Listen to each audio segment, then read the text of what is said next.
तो आपको बाबा राम आश्रय के चैनल पर स्वागत है। हम आज आपको फिर से बताने वाले हैं, देवी देवताओं के बारे में बताने वाले हैं किस तरीके से उनका पूजा पाठ किया जाए और कितना विश्वास उन पर रखा जाए, कितना विश्वास नहीं रखा जाए। क्योंकि बहुत सारे हमारे भाई देवी देवताओं का भार उठाकर भी पूजा पाठ कर कर भी वो 2 साल 3 साल 4 साल या 4 महीना पूजा पाठ करके वो छोड़ देते हैं। उनको कामयाबी नहीं मिलती है, जिसके कारण वो आकर हमारे पास जब आते हैं तो बताते हैं कि बाबा मैं 4 साल से पूजा पाठ देवी देवताओं का कर रहा हूँ, फिर भी हमारे घर में संकटें आ रही हैं। उन संकटों का कैसे समाधान होगा? तो हमने बताया था देवी देवता जैसे अपने कुल देवी देवता हैं, घर के वेदीदार जो देवी देवता होते हैं उनका पूजा पाठ कैसे करें या कैसे ना करें, ये मैं बहुत सारी वीडियो में बता चुके हैं आप सब भाइयों को। उसके बाद भी जो है कि आप सबको कामयाबी नहीं मिले। क्या ओझा सोखा के पास कुछ रखा थोड़ी रहता है, वो भी तो एक इंसान है, अपना कर्म करते हैं। तो ऐसे आप भी तो कर सकते हैं, ऐसा नहीं कि आप नहीं कर सकते हैं, आपको कामयाबी नहीं मिलेगी। पहली बात तो अपने आप के ऊपर विश्वास रखो, दूसरे अपने मालिक के ऊपर विश्वास रखो, हर कार्य आपका सिद्ध हो जाएगा, कहीं भागने की आवश्यकता नहीं पड़ेगी। दूसरी बात ये, मैं एक बात हर वीडियो में समझाया हूँ कि जब तक ये ना पता चल जाए हमारे घर के बुजुर्ग कौन सी देवी देवता पूज रहे थे, सही मुकम्मल हमारे घर के वेदीदार देवता कौन है, ये नहीं कि गुनिया के कहने के अनुसार से आप उसका भार उठा लेंगे। जो गुनिया बता देगा तुम्हारे घर के वेदीदार देवता यही थे, इनकी तुम पूजा पाठ करो, खुश रहोगे। कदाप ऐसी गलती आपको नहीं करना है। आप करेंगे तो बाद में चलकर आपके घर में और भी संकटें आ जाएंगी। क्योंकि जब पहले जो बुजुर्ग तुम्हारे घर पे देवी देवता पूज रहे थे, बहुत साफ सुथरे देवी देवता थे, बहुत अच्छा कार्य कर रहे थे, उनके वजह से तुम्हारे बुजुर्ग कुछ कामयाबियां भी हासिल कर चुके हैं, उनके माध्यम से कुछ बन भी गया है, तुम्हारे घर पे कुछ संपत्तियां भी बन गई है। इसके लिए उनको पता लगाओ ढंग से, अपने पटीदारों में जो बुजुर्ग हैं या तुम्हारे घर पे तुम्हारे परदादा या दादा या चले गए हैं दुनिया, उनको पता लगाइए पहले कौन देवी देवता पूज रहे थे, उसके बाद ही आप बाहर उठाएंगे। वो भी किसी सही गुनिया के पास जाकर उसको साफ सुथरा करवाइए। जो उसमें सेवकदार का अर्थात मट्टी होती है, जो उनमें पहले पूजा पाठ कर रहे थे, वो उनको ले जाके आप कटवा छटवा के आप बैठा दीजिए उनके स्थान पे, या चाहे गंगा जी में शरण ले या कहीं और शरण ले। जब वो बैठ जाएंगे तो देवी देवता तुम्हारे निर्चल हो जाएंगे। जो पटीदारी बीमारी उसको पटीदार के यहाँ भिजवा दीजिए, जो कड़कदारी है कड़कदार के यहाँ भिजवा दीजिए, जो उड़न पड़न बीमारी उसमें अनाप शनाप निकले जहाँ का है वहाँ आप भिजवा सकते हैं। जब आप भिजवा देंगे आपका वेदीदार देवता एकदम निर्छल हो जाएंगे। आपने वेदीदार देवता कुछ दिन कच्चा पूजा आप कीजिए, जैसे कि अगरबत्ती हो गया, फूल हो गया, एक लोटा जल हो गया। माई जो होती हैं शीतले माई जो होती हैं, नीम के पेड़ पे एक लोटा आप जल भी छोड़ सकते हैं। कुछ दिन कच्चा पूजा दीजिए, पूर्ण विश्वास अपने देवी देवता के ऊपर रखिए कि हमारे देवी देवता कुल देवी देवता हमारे घर के हैं, ये हमारी रक्षा करेंगे। तो तुम्हारी रक्षा करेंगे, हर हाल में करेंगे, मगर वो भी अपने भक्त की परीक्षा लेने पर मजबूर हो जाते हैं। इसलिए हो जाते हैं कि देखते हैं ये मेरे साथ दुख सुख में कितने दिन चल सकता है, कितना परिश्रम ये कर सकता है, हमें पाने के लिए कितना परिश्रम कर सकता है। इसके लिए वो परीक्षा लेते हैं हर हाल में। बिन परीक्षा लिए कोई देवी देवता नहीं देगा, न तो सही मार्ग वो पकड़ेगा।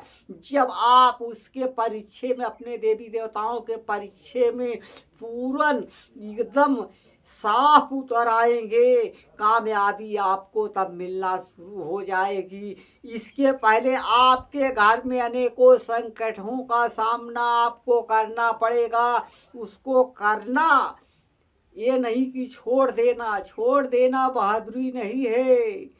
जिंदगी उसी की है जो किसी का हो गया। भाइयों, मानो तन पाए हो, किसी न किसी का हो जाओ। अपने आप को उसके हवाले कर दो, वो हमारा ख्याल जरूर रखेगा। अगर हम किसी को मान दे रहे हैं, उस पर श्रद्धा रखे हुए हैं किसी देवी देवता के ऊपर, तो हमारे साथ अनभला नहीं होगा, सिर्फ भला होगा। मगर हमारे पास ये मकसदें रहती हैं, कुछ दिन करने के बाद वो अपने आप के ऊपर स्थान विश्वास नहीं, मेरा कार्य ही नहीं हो रहा है। तो देवी देवताओं का पूजा भी करना कोई बच्चों का खेल नहीं है। जब करना चाहो तो पूरे इतराम के साथ, पूरे श्रद्धा के साथ, मन में श्रद्धा भावना भक्ति विश्वास होना चाहिए। अपने आप को उनके राहों में चला दो, छोड़ दो। ये नहीं कि आधा जान यहाँ है आधा जान वहाँ ले जाकर रखो, ऐसा मत करो। सब कुछ छोड़ दो, उनके हवाले कर दो। अपने घर का दरवाज़ा उन्हें बना दीजिए आप कि देवी देवता आप हमारे घर की हिफाजत करेंगे, हमारे रोजी रोजगार में बरकतें होंगी, मालिक आप ही सब कुछ देंगे। जो आप हमें देंगे, हमारी रोजी रोजगार में जो बरकतें होंगी, उसी कमाई से मैं आपको भी खिलाऊंगा, आपका भी पूजा पाठ में ला के सामान दूंगा, हर चीज़ होगा। जब आप मांगेंगे तभी पाएंगे। जैसे बच्चा रोता नहीं तो माएँ दूध नहीं पिलाती हैं।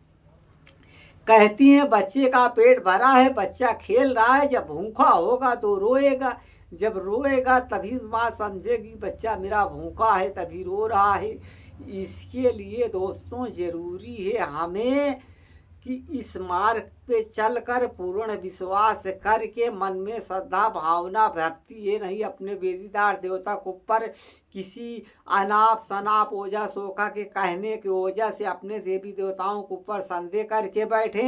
यदि भूत प्रेत है उसको आप सब साफ सुथरा कराइए, ढंग के गुनिया के पास जाइए, आप मन से अपने पूजा पाठ कीजिए। क्योंकि ज़िंदगी कब जाए कब रहे कोई नहीं जानता है। ज़िंदगी में जब आए हो तो कुछ भक्ति ज़रूर करना आवश्यकता है। यदि आज नहीं करेंगे, जब आप 50-60 साल की उम्र हो जाएगा तब तो आपको करना ही पड़ेगा। राम का नाम तो आपको लेना ही पड़ेगा। इसके पहले क्यों ना हम राम का नाम ले लें जिससे मेरा उद्धार हो जाए। क्यों ना देवी भगवती की पूजा पाठ कर ले जिससे मेरा काम बन जाए। कि तो ये ज़रूरी है इंसान के लिए करने के लिए। मगर इंसान दर दर भटकता रहता है। मैं तो देख रहा हूँ जिनके पास भूत नहीं है वो भी भूत झराने के लिए भाग रहे हैं। कोई गुनिया बता दिया तुम्हारे घर में भूत है, तुम्हारे बच्चों के ऊपर चल रहा है, तो दवा धर्मस नहीं कराएंगे। जब बीमार होगा सिर्फ भूत के भैसे में भाग जाएंगी। अनाप शनाप बता दिया उस पर विश्वास भी कर लेंगे। अपने मालिक के ऊपर श्रद्धा रखिए, पूर्ण विश्वास रखिए। अगर भूत प्रेत हैं तो आप जाइए, ढंग के गुनिया देखिए, एक बार उसको जाई सुखाई कराइए, बनवाइए। जब आपको आराम लगे दूसरा कदम उठाइए, नहीं कोई बात ही नहीं है, हटाओ जाने तो उसका चक्कर ही मत पकड़ो। क्या है क्या नहीं, ढंग से आप दवा पानी करा सकते हैं। डॉक्टर किस लिए बनाए गए हैं। जब डॉक्टरी से ना आराम हो सही डॉक्टर को दिखाइए, जांच परखल कराइए किस लिए हमको कैसे संकटें पड़ रही। क्योंकि ऐसे ऐसे मर्ज चल चुके हैं जो उनको भूत प्रेत लगने लग जाते हैं। कुछ मर्जी यहाँ दिमाग से चलती जो हमेशा 24 घंटा भूत की लोरी सुनाते रहोगे बच्चों को कि यहाँ दिखाओगे वहाँ दिखाओगे, अनाप शनाप बता देगा, वो बता देगा इतना भूत है, वो बता देगा इतना भूत है। ऐसे अगर आप करते रहेंगे तो उसके दिमाग में सोते जागते दिमाग कन्फ्यूजन होता रहता है। उसका दिमाग चलता रहता है हमेशा 24 घंटा। जब वो सो जाता है उसके दिमाग पे नाचने लगता है, वही ख्वाब बन के दौड़ाने लगता है। उसको ऐसा एहसास होता है हमारे आजू बाजू में कोई हमें घेर कर खड़ा हुआ है, कोई हमें दाब रहा है। मतलब उसको इसी तरीका एहसास होने लग जाता है। जब उसे एहसास होने लग जाता है देर देर करके उसकी तबीयत बिगड़ना शुरू हो जाती है। कहता हमारे सीने के ऊपर कोई चढ़कर हमें दाब रहा है कोई मेरा गला दाब रहा है। कोई मेरे आजू बाजू में खड़ा हुआ है तो उसके शरीर में पूरा बस जाता है। वहम का कोई दवा नहीं है भैया। इसके लिए मैं समझाता हूँ, कोई भी कार्य आप कीजिए, मन में श्रद्धा भावना भक्ति विश्वास परमपिता परमेश्वर की भजन कीजिए, अपने देवी देवताओं की पूजा कीजिए, या नहीं निर्शल हैं सही गुनिया के पास जाकर उन्हें साफ सुथरा कराइए, उनका भार उठाइए, कुछ कीजिए, मानो तन पाए हो, फालतू गंवाओ मत। बाकी ओझाई सोखाई का मतलब है, ओझाई सोखाई अगर बीमार हो या दवा पानी से नहीं ठीक हो रहा, आप जाइए गुनिया के पास जाइए, कहिए उससे भैया हमारे घर में जो बीमारियां चल रही हैं या कुछ है उसको आप बांध दीजिए, बीमारी 1 महीना 15 दिन के लिए जो आपका खर्चा लग रहा है आप ले लीजिए। जब बीमारी आप बनवा देंगे तो 1 महीने के अंदर आपको पता चल जाएगा हमें कितना आराम है कितना नहीं आराम है। अगर 1000 2000 4000 जा रहा उससे कोई मतलब नहीं निकलता है। जब आपको आराम मिलने लग जाए, आप ठीक हो जाएं, तो आप पूरा काम उसके पास जाके करवा लीजिए। कब हमको आराम था, भूत था, गुनिया के पास गया, गुनिया ने बीमारी को बांधा, हमारे घर में संतुष्टि आ गई है, मतलब हम लोग ठीक हो गए। उस पर यकीन करके अपना पूरी तरीके से पूरा अपना काम करवा लीजिए। आज की वीडियो यहाँ पे ख़त्म कर रहा हूँ। सबका मालिक एक